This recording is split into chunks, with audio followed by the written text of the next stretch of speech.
Here, I'm going to read through the affidavit for the Idaho murders.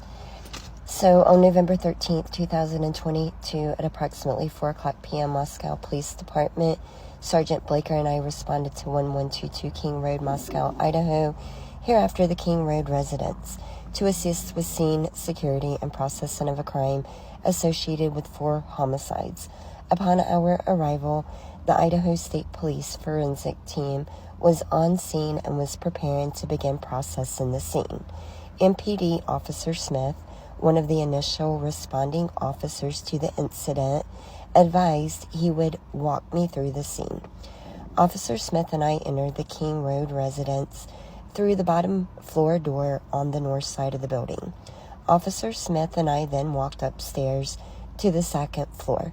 Officer Smith directed me down the hallway to the west bedroom on the second floor, which I later learned through Xana's driver's license and other personal belongings found in the room was Xana Kernodle's room. Just before this room, there was a bathroom door on the south wall of the hallway.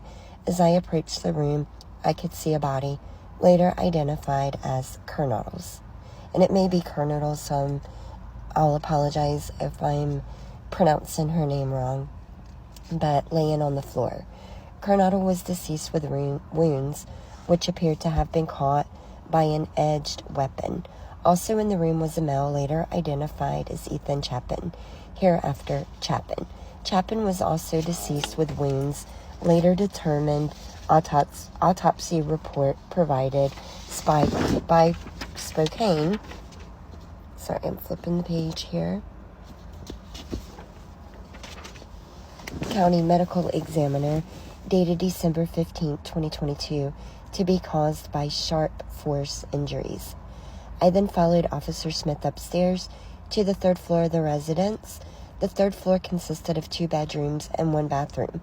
The bedroom on the west side of the floor was later determined to be Kaylee Gonkov's, hereafter Gonkov's, room. I later learned from review of Officer Noon's body camera there was a dog in the room when Moscow police officers initially responded. The dog belonged to Gonkov's and her ex-boyfriend, Jack Decor. I found out from an interview with Jack on November 13th, 2022, that he and Gonkov's shared the dog. Officer Smith then pointed out a small bathroom on the east side of the third floor. This bathroom shared a wall with Madison Mogen's, hereafter Mogen's bedroom, which was situated on the southeast corner of the third floor. As I entered this bedroom, I could see two females in the single bed in the room. Both Gonkov's and Mogen were deceased with visible stab wounds. I also later noticed what appeared to be a tan leather knife sheath laying on the bed next to Mogen's right side when viewed from the door. The sheath was later processed and had Kabar, USMC, and the United States Marine Corps Eagle Globe and anchor insignia stamped on the outside of it. The Idaho State Lab later located a single source of male DNA suspect profile left on the bottom snap of the knife sheath. As part of the investigation, numerous interviews were conducted by Moscow Police Department officers, Idaho State Police detectives, and FBI agents. 2 of the interviews included BF and DM. Both BF and DM were inside the King Road residence at the time of the homicides and were roommates to the victims. BF's bedroom was located on the east side of the first floor of the King Road residence. Based on numerous interviews conducted by MPD officers, ISP detectives, and FBI agents, as well as my review of evidence, I have learned the following. On the evening of November 12, 2022, Chapin and Kernodle are seen by BF at the Sigma Chi House on the University of Idaho campus at 735 Ness Purse Drive from approximately 9 p.m. on November 12th to 1:45 a.m. on November 13th. BF also estimated that at approximately 1:45 a.m., Chapin and Kernodle returned to the King Road residence. BF also stated that Chapin did not live in the King Road residence, but was a guest of Kernodle. Gonkov's and Mogen were at a local bar, the Corner Club at 202 North Main Street in Moscow. Gonkov's and Mogen can be seen on video footage provided by the Corner Club between 10 p.m. on November 12th and 1:30 a.m. on November 13th. At approximately 1:30 a.m., Gonkov's and Mogen can be seen on video at a local food vendor called The Grub Truck at 318 South Main Street, downtown Moscow. The Grub Truck live streams video from the food truck on the streaming platform Twitch, which is available for public viewing on their website. This video was captured by law enforcement. A private party reported that he provided a ride to Gonkov's Emotion at approximately 1:56 a.m. from downtown Moscow in the front of the Grub Truck to the King Road residence. DM and BF both made statements during the interview that indicated the occupants of the King Road residence were home by 2 a.m. and asleep, or at least in the rooms, by approximately 4 a.m. This is with the exception of Coronado, who received a DoorDash order at the residence at approximately 4 o'clock a.m. DM stated she originally went to sleep in her bedroom on the southeast side of the second floor. DM stated she was awoken at approximately 4 a.m. by what she said sounded like Gonkov's playing with her dog in one of the upstairs bedrooms, which were located on the third floor. Short time later, DM said she heard who she thought was Gonkov say something to the effect of "there's someone here." Says a review of records obtained from a forensic download of Cornedo's phone showed this could have been Cornedo, as her cellular phone indicated. She was likely awakened using the TikTok app at approximately 4:12 a.m. DM stated she looked out of her bedroom but did not see anything when she heard the comment about someone being in the house. DM stated she opened her door a second time when she heard what she thought was crying coming from Cornedo's room. DM then said she heard a male voice saying something to the effect of, quote, "It's okay, I'm going to help you," unquote. At approximately 4:17 a.m., a security camera located at 1112 King Road, a residence immediately to the northwest of 1122 King Road, picked up distorted audio of what sounded like voices or a whimper followed by a loud thud. A dog can also be heard barking numerous times, starting at 4:17 a.m. The security camera is less than 50 feet from the west wall of Cornedo's bedroom. DM stated she looked out of her bedroom but did not see anything when she heard the comment about someone being in the house. DM stated she opened her door a second time and she heard what she thought was crying coming from Cornedo's room.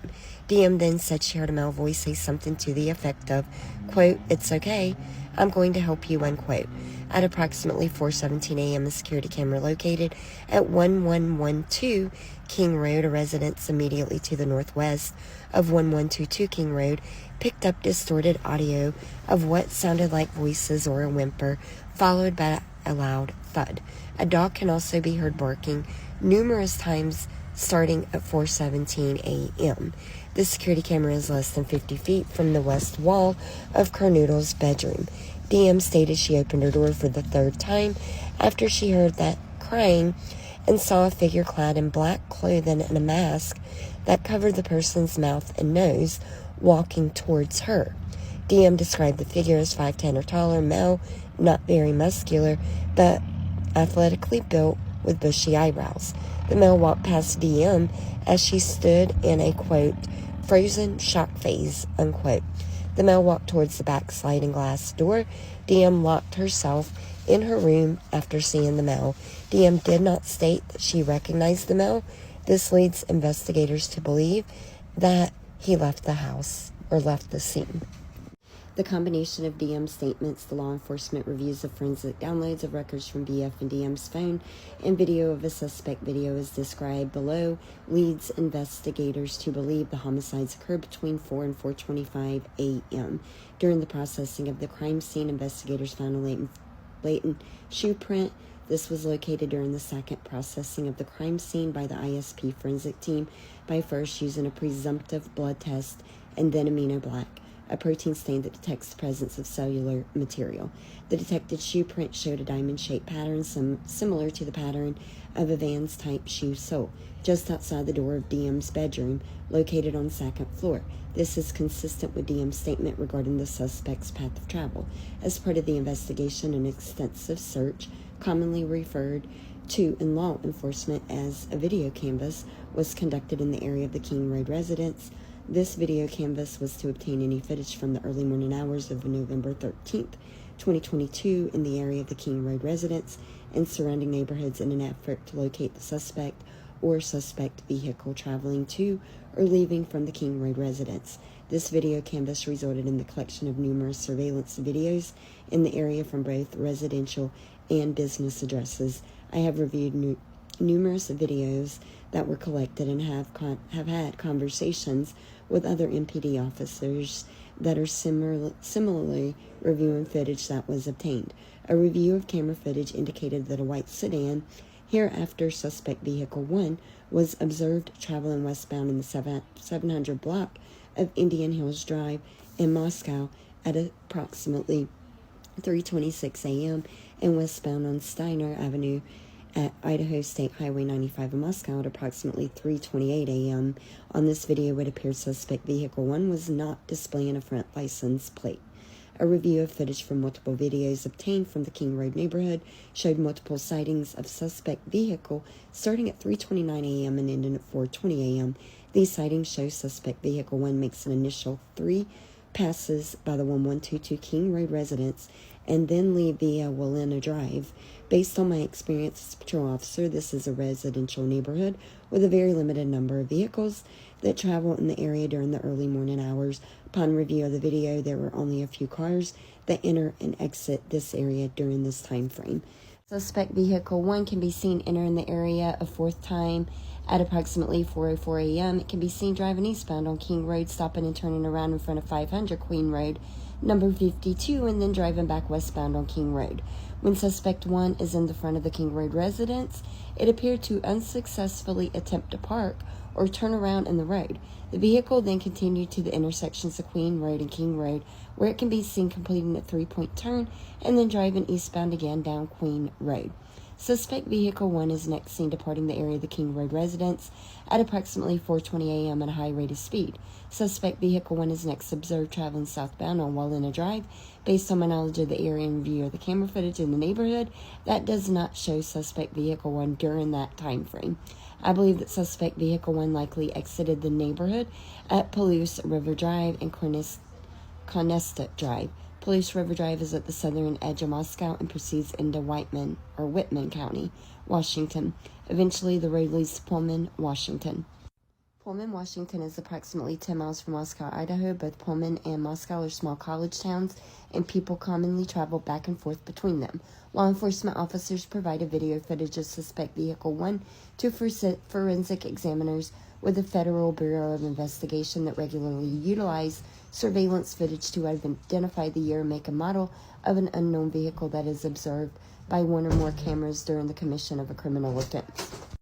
The forensic examiner has approximately 35 years experience with 12 years at the FBI. His specific training includes identifying unique characteristics of vehicles, and he uses a database that gives visual clues of vehicles across states to identify differences between vehicles. After reviewing the numerous observations of suspect vehicle 1, the forensic examiner initially believed that suspect vehicle 1 was 2011 to 2013 Hyundai Elantra. Upon further review, he indicated it could also be 2011 to 2016 Hyundai Elantra. As a result, investigators have been reviewing information on persons in possession of a vehicle that is a 2011 to 2016 white Hyundai Elantra. Investigators were given access to video footage on the Washington State University campus located in Pullman, Washington. A review of that video indicated that approximately 2:44 a.m. on November 13th, 2022, a white sedan, which was consistent with the description of the white Elantra, known as suspect vehicle 1, was observed on WSU surveillance cameras traveling north on Southeast Nevada Street at Northeast Stadium Way. At approximately 2:53 a.m., a white sedan, which is consistent with the description of the white Elantra, known as suspect vehicle 1, was observed traveling southeast on Nevada Street in Pullman, Washington, towards SR-270. SR-270 connects Pullman, Washington to Moscow, Idaho. This camera footage from Pullman, Washington was provided to the same FBI forensic examiner. The forensic examiner identified the vehicle observed in Pullman, Washington as being a 2014 to 2016 Hyundai Elantra. At approximately 5:25 a.m., a white sedan, which was consistent with the description of suspect vehicle 1, was observed on 5 cameras in Pullman, Washington, and on WSU campus cameras. First camera that recorded the white sedan was located at 1300 Johnson Road in Pullman. The white sedan was observed traveling northbound found on Johnson Road. Johnson Road leads directly back to West Palouse River Drive in Moscow, which intersects with Kanasta Drive. The white sedan was then observed turning north on Bishop Boulevard and northwest on SR 270. At approximately 5:27 a.m., the white Elantra was observed on cameras traveling northbound on Stadium Way, at Nevada Street, Stadium Way, at Grimes Way, Stadium Drive, at Wilson Road, and Stadium Way, at Cougar Way. On November 25, 2022, MPD asked area law enforcement agencies to be on the lookout for white Hyundai Elantras in the area. On November 29th at approximately 12:28 a.m., Washington State University police officer Daniel Tiango, he queried white Elantras registered at WSU. As a result of that query, he located a 2015 white Elantra with a Pennsylvania license plate. This vehicle was registered to Bryan Kohberger, hereby Kohberger residing at 1630 Northeast Valley Road, Apartment 201, Pullman, Washington. 1630 Northeast Valley Road is approximately 3/4 of a mile from the intersection of Stadium Way and Cougar Way. That's the last camera location that picked up the white Elantra. That same day at approximately 12:58 a.m., WSU officer Curtis Whitman was looking for white Hyundai Elantras and located a 2015 white Hyundai Elantra at 1630 Northeast Valley Road in Pullman in the parking lot. 1630 Northeast Valley Road is an apartment complex that houses WSU students. Officer Whitman also ran the car, and it returned to Kohberger with a Washington tag. I reviewed Kohberger's Washington State driver's license information and photograph. This license indicates that Kohberger is a white male, 6 feet tall, 185 pounds. Additionally, the photograph of Kohberger shows that he has bushy eyebrows. Kohberger's physical description is consistent with the description of the male DM saw inside the King Road residence on November the 13th. Investigators believe that Kohberger is still driving the 2015 white Elantra because his vehicle was captured on December 13th, 2022 by a license plate reader in Loma, Colorado. Information was provided by a query to a database. Kohberger's Elantra was then queried on December 15th, 2022 by law enforcement in Hancock County, Indiana. On December 16th at approximately 2:26 p.m., surveillance videos show Kohberger's Elantra in Albrightsville, Pennsylvania. The sole occupant of the vehicle was a white male whose description was consistent with Kohberger. Kohberger has family in Albrightsville, Pennsylvania, and this was learned through a TLO search and locate tool database query. Based on information provided on the WSU website, Kohberger is currently a PhD student in criminology at WSU. Pursuant to records provided by a member of the interviewing panel for Pullman Police Department, we learned that Kohberger's past education included undergraduate degrees in psychology and cloud-based forensics. These records also show Kohberger wrote an essay when he applied for an internship with the Pullman Police Department in the fall of 2022.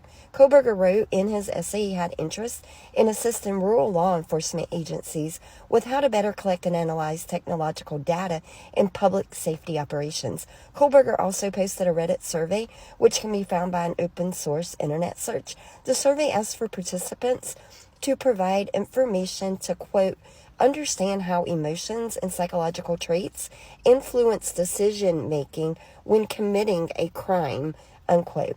As part of this investigation, law enforcement obtained search warrants to determine cellular devices that utilize cellular towers in close proximity to the King Road residence on November the 13th of 2022. Between 3 and 5 a.m. After determining that Kohberger was associated to both the 2015 Elantra and the 8458 phone, investigators reviewed these search warrants returns. A query of the 8458 phone in these returns did not show the 8458 phone utilizing cellular tower resources in close proximity to the King Road residence between 3 a.m. and 5 a.m. Based on my training experience and conversations with law enforcement officers that specialize in the utilization of cellular telephone records as part of the investigation, individuals can either leave their cellular telephone at a different location before committing a crime or turn off their cellular telephone prior to going to a location to commit a crime. This is done by subjects in an effort to avoid alerting law enforcement that a cellular device associated with them was in a particular area where the crime is committed. Also know that on numerous occasions, subjects will surveil an area where they intend to commit a crime prior to the date of the crime. Depending on the circumstances, this could be done in a few days before or several months prior to the communication of crime. During those types of surveillance, it is possible that an individual would not leave their cellular telephone at a separate location or turn it off, since they do not plan to commit the offense on that particular day. On December 23rd, 2022, I applied for and was granted a search warrant for historical phone records between November 12th, 2022 at 12 a.m. and November 14th at 12 a.m. for the 8458 phone held by the phone provider AT&T, approximately 24 hours preceding and following the times of the homicides. On December 23rd, 2022, pursuant to the search warrant, I received records for the 8458 phone from AT&T. These records indicated that the 8458 phone is subscribed to Bryan Kohberger at an address in Albrightsville, Pennsylvania, and the account has been open since June 23rd, 2022. These records also included historical cell site location information for the 8458 phone. After reviewing the information, I consulted with the FBI special agent that is certified as a member of the Cellular Analysis Survey Team. Members of CAST are certified with the FBI to provide expert testimony in the field of historical CSLI, and we were required to pass extensive training that include both written and practical examinations prior to be certified, as well as the completion of yearly certification requirements. Additionally, the FBI CAST SA that I consulted with has over 15 years of federal law enforcement experience, which includes 6 with the FBI. From information provided by CAST, I was able to determine estimated locations for the 8458 phone from November 12th to November 13th, 2022, the time period authorized by the court. On November 13th, 2022, at approximately 2:42 a.m., the 8458 phone was utilizing cellular resources that provided coverage southeast of the Kohberger residence, consistent with the 8458 phone leaving the Kohberger residence and traveling south through Pullman, Washington. This is consistent with the movement of the white Elantra. At approximately 2:47 a.m., the 8458 phone stops reporting to the network, which is consistent with either the phone being in an area without cellular coverage, the connection to the network is disabled, such as putting the phone in airplane mode, or that the phone is turned off. The 8458 phone does not report to the network again until approximately 4:48 a.m., at which time it utilized cellular resources that provided coverage to ID, State Highway 95 south of Moscow, Idaho, and Blaine, Idaho, which is north of Genesee. Between 4:50 a.m. and 5:26 a.m., the phone utilizes cellular resources that are consistent with the 8458 phone, traveling south on Idaho State Highway 95 to Genesee, Idaho, then traveling west towards Uniontown, Idaho, and then back into Pullman, Washington. At approximately 5:30 a.m., the 8458 phone is utilizing resources that provide coverage to Pullman, Washington, and consistent with the phone traveling back to the Kohberger residence. The 8458 phone's movement are consistent with the movements of the white Elantra that is observed traveling north on Stadium Drive at approximately 5:27 a.m. Based on a review of the 8458 phone's estimated locations and travel, the 8458 phone's travel is consistent with that of the white Elantra.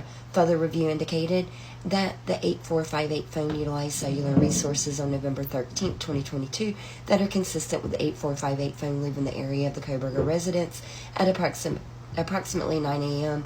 and traveling to Moscow, Idaho. Specifically, the 8458 phone utilized cellular resources that would provide coverage to the King Road residence between 9:12 a.m. and 9:21 a.m. The 8458 phone next utilized cellular resources that are consistent with the 8458 phone, traveling back to the area of the Kohberger residence and arriving to the area approximately 9:32 a.m. Below is a depiction, not a scale, of the possible route taken based off of the cellular site locations. And then the affidavit shows a photo, just a little diagram of the area. Investigators found that the 858 phone did connect to a cell tower that provides service to Moscow on November 14, 2022, but investigators do not believe the 8458 phone was in Moscow on that date. The 8458 phone has not connected to any towers that provide service to Moscow since that date. Based on my training experience and the facts of the investigation thus far, I believe that Kohberger, the user of the 8458 phone, was likely the driver of the white Elantra that is observed departing Poland, Washington, and that this vehicle is likely suspect 1. Additionally, the route of travel of the 8458 phone during the early morning hours of November 13th, 2022, and the lack of the 8458 phone reporting to AT&T between 2:47 and 4:48 a.m. is consistent with Kohberger's attempting to conceal his location during the quadruple homicide that occurred at the King Road residence. On December 23, 2022, I was granted a search warrant for Kohberger's historical CSLI from June 23, 2022 to current prospective location information and a PIN register trap and trace on the 8458 phone to aid in efforts to determine if Kohberger stalked any of the victims in this case prior to the offense, conducted surveillance on the King Road residence, was in contact with any of the victims' associates before or after the alleged offense, any locations that may contain evidence of the murders that occurred on November 13, 2022, the location of the white Elantra registered to Kohberger, as well as the location of Kohberger. On December 23, 2022, pursuant to that search warrant, I received historical records for the 8458 phone from AT&T from the time the account was opened in June of 2022. After consulting with CAST SA, I was able to determine estimated locations for the 8458 phone from June 22 to present, the time period authorized by the court. The records for the 8458 phone show the 8458 phone utilizing cellular resources that provide coverage to the area of the 1122 King Road on or at least 12 occasions prior to November the 13th of 2022. All of these occasions, except for one, occurred in the late evening and early morning hours of their respective days. One of these occasions on August 21st, 2022, the 8458 phone utilized cellular resources providing coverage to the King Road residence from approximately 10:34 p.m. to 11:35 p.m. At approximately 11:37, Kohberger was stopped by Latah County Sheriff's Deputy CPI Duke. As mentioned above, the 8548 phone was utilizing cellular resources consistent with the location of the traffic stop during this time, which is Farm Road and Pullman Highway.